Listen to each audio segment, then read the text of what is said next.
By day, grease-stained apron, $5 tacos, cash only. By night during the hurricane, tactical communications, coordinated supply drops, and a rescue operation that saved 200 lives. The Coast Guard asked who trained him. He just said old habits. Welcome to the human stories. Before we continue, tell me in the comments from which city in the world are you watching this video today. And if you believe stories like this need to be heard, hit that subscribe button and help us honor those who were never meant to be forgotten. The corner of Maple and 3rd. The food truck had been there for 3 years, parked at the same corner every morning at 6 a.m. sharp. Maple and 3rd Street, downtown Jacksonville, where the morning commuters grabbed coffee and the construction crews lined up for lunch.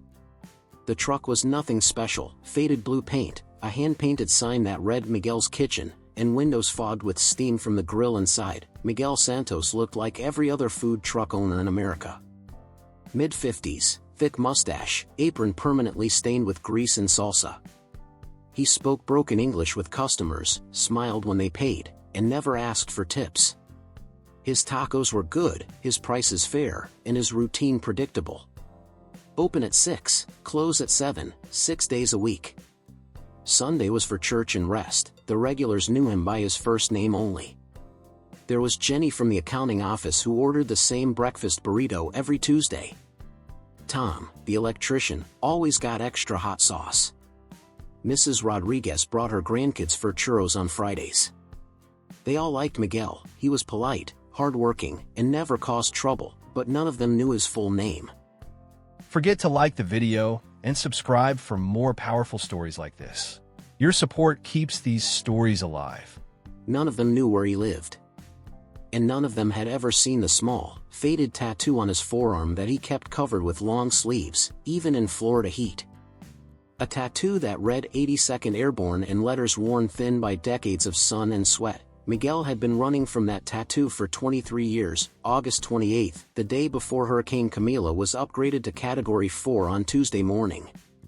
The National Weather Service issued evacuation orders for coastal areas, and the mayor held a press conference urging residents to take shelter or leave the city. The storm was expected to make landfall Thursday night with winds reaching 150 mph. Most businesses began boarding up windows and securing outdoor equipment. The smart ones loaded their trucks and headed inland. But Miguel Santos parked his food truck at Maple and 3rd, just like always, and began preparing for what he assumed would be his last day of business before the storm. The morning crowd was different, anxious, hurried, talking in clusters about evacuation routes and shelter locations. Jenny from accounting didn't order her usual breakfast burrito. Instead, she bought 3 lunch combos and asked if Miguel was planning to evacuate. "I stay," Miguel said simply, wiping down the counter. "Someone need food after storm." "I stay." Jenny looked concerned. "Miguel, this isn't a regular storm. They're saying it could be really bad." Miguel nodded, his expression unchanged. "I know bad storms, Senora. I stay." But as the day progressed and the wind began to pick up, Miguel did something unusual. Instead of closing at 7 as he always did, he began making phone calls. Not on his regular cell phone, a cheap flip phone he used for business, but on a different device. A satellite phone that he pulled from a locked box under the driver's seat. The first call lasted 10 minutes. The second, 15. By the 3rd call, Miguel had switched from Spanish to English, fluent, precise English without any trace of an accent. And for anyone listening closely, they might have heard him use words that food truck owners don't typically know: logistics, extraction points, coordination grid. That night, while most of Jacksonville prepared for the worst storm in a decade, Miguel Santos sat in his small apartment above the bodega on Pine Street, staring at a wall covered with something no one had ever seen. Maps. Not tourist maps or city guides, but topographical surveys, flood zone charts, and emergency service protocols. All marked with different colored pins and connected by string like a military planning board. He hadn't looked at those maps in 5 days. But Hurricane Camila had changed that. Thursday night, landfall Camila hit Jacksonville at 11:47 p.m. with winds clocking 142 miles per hour. Power went out across 6 counties in the first hour. Emergency services were overwhelmed before midnight. The storm surge flooded downtown streets 3 feet deep, and by 2 a.m., the city's Emergency Coordination Center had lost communication with half their first responder units. Miguel's food truck was parked in his usual spot, but Miguel wasn't sleeping. He sat in the driver's seat, windows cracked just enough to monitor wind direction, listening to 3 different radio frequencies simultaneously. Not AM/FM radio, emergency bands, Coast Guard channels, and something else entirely. A frequency that wasn't supposed to exist on civilian equipment, AT-217 AM, he heard it. A Coast Guard helicopter reporting engine failure over the Riverside district. They were carrying 6 evacuees from a nursing home, but the storm was too intense for backup aircraft to launch. The pilot's voice was calm but urgent. "We're going down." "Repeat, we are going down." Miguel grabbed his satellite phone and made a call that lasted exactly 37 seconds. Then he started his truck. Friday morning, the operation dawn broke gray and furious. The storm had moved inland, but Jacksonville looked like a war zone. Trees down, power lines sparking, cars abandoned in 3 feet of water. The official emergency response was chaos, overwhelmed, understaffed, and operating on backup communication systems that kept failing. But at 6:23 a.m., something remarkable began happening in the Riverside district. A convoy of pickup trucks appeared on Maple Street, moving in perfect formation through floodwater. Not random civilians with boats and good intentions, these were organized, equipped, and obviously following a plan. Each truck flew a small orange flag and carried specific equipment: chainsaws, medical supplies, communication gear, and inflatable rafts. Leading the convoy was a familiar blue food truck. Mrs. Rodriguez, who lived in the apartment complex on 3rd Street, watched from her second-floor window as the trucks deployed with military precision.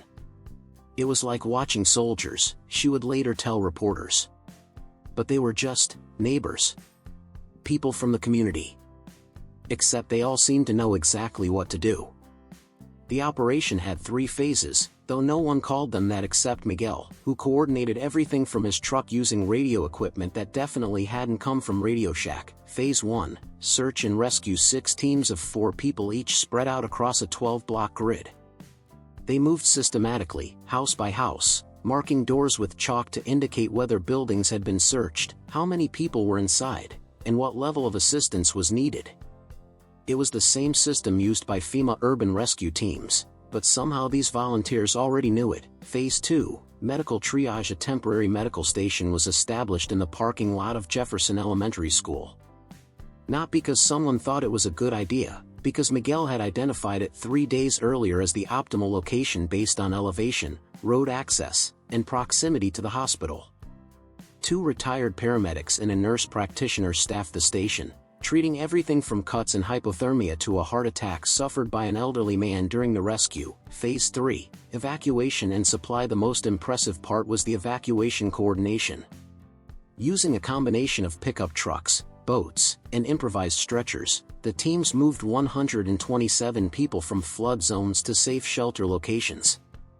Not randomly, each destination had been selected based on capacity, resources, and geographic distribution to avoid overwhelming any single location. The operation ran for 14 hours with 0 casualties, no major equipment failures, and communication maintained between all teams throughout. The Coast Guard, when they finally reached the area at 4 p.m., found their job already done, but the most remarkable thing wasn't the efficiency of the operation. It was that no one seemed to know who was in charge. The question everyone asked Coast Guard Lieutenant Sarich and arrived on scene expecting chaos. Hurricane response always involved turf wars between agencies, communication breakdowns, and volunteers with good hearts but no training getting in the way of professional rescuers. Instead, she found an operation that ran smoother than most military exercises she'd participated in. "Who's your incident commander?" she asked the first volunteer she encountered, a man in his 30s carrying medical supplies.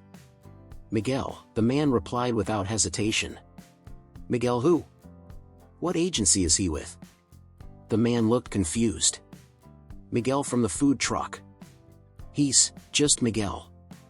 Lieutenant Chen found Miguel exactly where she'd expect an incident commander to be, in the center of operations, coordinating final evacuations while monitoring weather reports and maintaining radio contact with all teams. But instead of a uniform or official identification, he wore the same grease-stained apron he'd worn for 3 years, now soaked with storm water and mud. "Sir," she approached him formally, "I'm Lieutenant Chen, Coast Guard. Are you the person coordinating this operation?"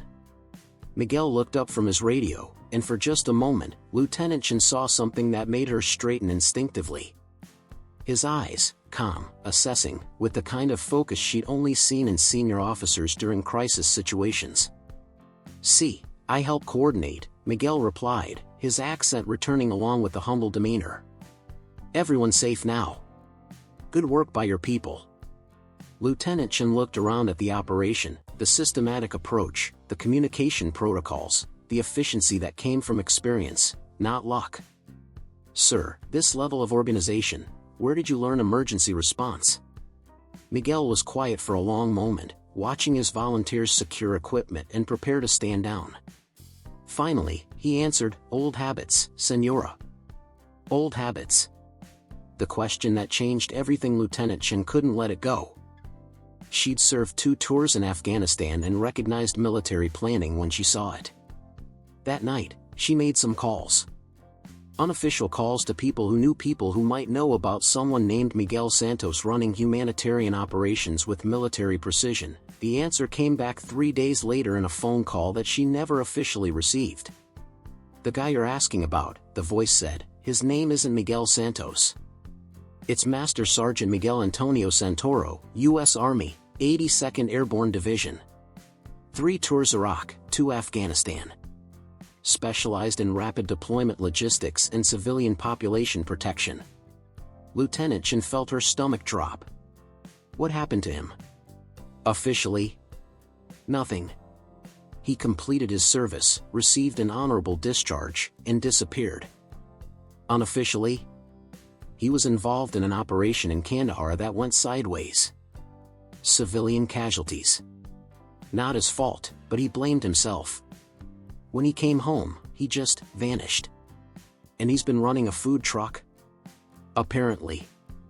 Using an identity he constructed himself, good enough to fool local authorities, not good enough to fool someone who knows what to look for. The question is, what are you going to do about it? Lieutenant Chen stared out her office window at the harbor, where Coast Guard cutters were returning from storm response operations. What was she going to do about it? The answer came the following week when Lieutenant Chen returned to Maple and 3rd Street. The food truck was back in its usual spot, Miguel behind the counter in his stained apron, serving lunch to construction workers and office employees. Everything back to normal, as if the most efficient disaster response operation in Jacksonville's history had never happened. She ordered a chicken taco and waited until the lunch crowd thinned out. Then she approached the window and spoke quietly. "Master Sergeant Santoro." Miguel's hand froze while reaching for hot sauce. He looked up slowly, and this time he didn't try to hide what she saw in his eyes. "That's not my name anymore," he said quietly. "Those people you saved last week might disagree." Miguel was silent, wiping down the counter with mechanical precision. Lieutenant Chen leaned closer. "I know what happened in Kandahar. I know why you left. But running from it won't bring them back." "I'm not running," Miguel replied. "I'm serving. Different uniform, same mission." "Serving tacos?" Miguel gestured toward the neighborhood around them, the apartment buildings, the small businesses, the families walking to school. "I serve this community. Every day. They need food, I provide food. They need help during emergency, I provide help. No rank, no orders, no bureaucracy. Just service." Lieutenant Chen studied his face. "The Coast Guard could use someone with your experience. Official capacity, proper resources, chance to help more people." Miguel shook his head. "I tried official capacity. People died. People die in hurricanes too. You saved 127 of them last week." "Different," Miguel said firmly. "Here, I choose. I control. I take responsibility." Lieutenant Chen nodded slowly. She understood, perhaps better than Miguel realized. "What if I told you I'm not here to recruit you?" Miguel raised an eyebrow. "What if I told you I'm here to offer you something else?" "Partnership. Unofficial. When the next emergency hits, we coordinate. Coast Guard provides resources, intelligence, equipment. You provide what you did last week: community trust, local knowledge, and the kind of leadership that makes impossible things happen." Miguel was quiet for a long time. Around them, the city hummed with normal life: cars passing, people working, children playing. The kind of normal life that his old career had been about protecting, even when that protection cost more than he could bear. "Why?" he asked finally. "Because I watched you save 127 people in a single day, and I think there are more people who need saving." 6 months later, hurricane season came again, and with it came Hurricane David, Category 3, heading straight for Jacksonville. The mayor issued evacuation orders, the National Weather Service posted warnings, and emergency services prepared for the worst. But this time, something was different. This time, when Coast Guard helicopters deployed for rescue operations, they carried radio equipment tuned to a frequency that officially didn't exist. This time, when FEMA trucks rolled into disaster zones, they found supply distribution points already established and operating. This time, when overwhelmed emergency coordinators tried to track civilian evacuation efforts, they found systematic, professional operations that seemed to run themselves, and at the center of it all, parked at Maple and 3rd Street, was a blue food truck serving coffee to first responders and coordinating the most effective disaster response network the Southeast had ever seen. Lieutenant Chen, now promoted to lieutenant commander, stopped by the truck on the 3rd day of operations. Miguel handed her a cup of coffee and a status report, handwritten, precise, and more detailed than anything her official channels had provided. "How many this time?" she asked. 343 evacuated, 15 medical emergencies treated, 0 casualties, Miguel replied. "Not bad for a taco truck." She smiled. "Think you'll stick around this time? When the storm passes?" Miguel looked out at his neighborhood, his community, his responsibility, his mission. "Where else would I go? These people need food. And occasionally, they need saving." Miguel nodded. "Old habits. The legacy today: if you drive through Jacksonville and stop at the corner of Maple and 3rd Street, you'll find a food truck serving the best tacos in the city.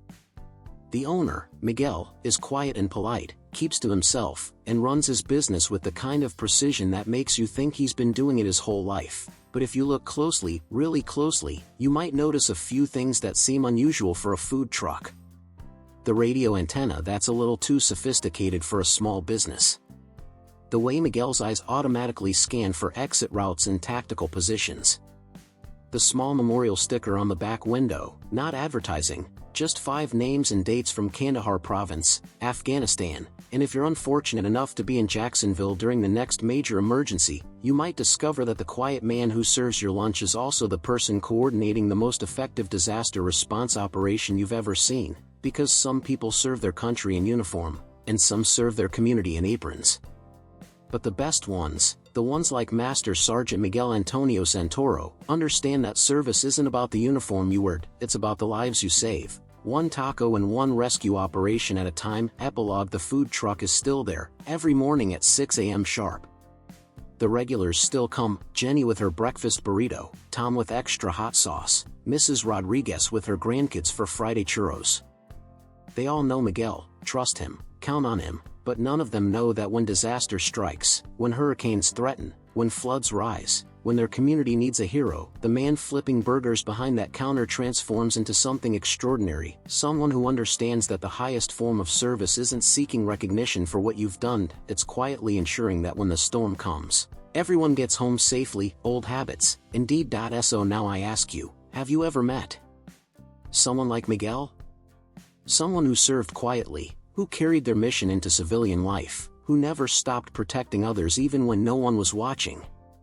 Share their story in the comments. Tell us how they served their community, because here at the Human Stories, we believe that the most powerful service happens in silence, away from spotlights and ceremonies. Thank you for watching. If this story moved you, subscribe and help us honor those who never stopped serving, even when they traded their uniforms for aprons.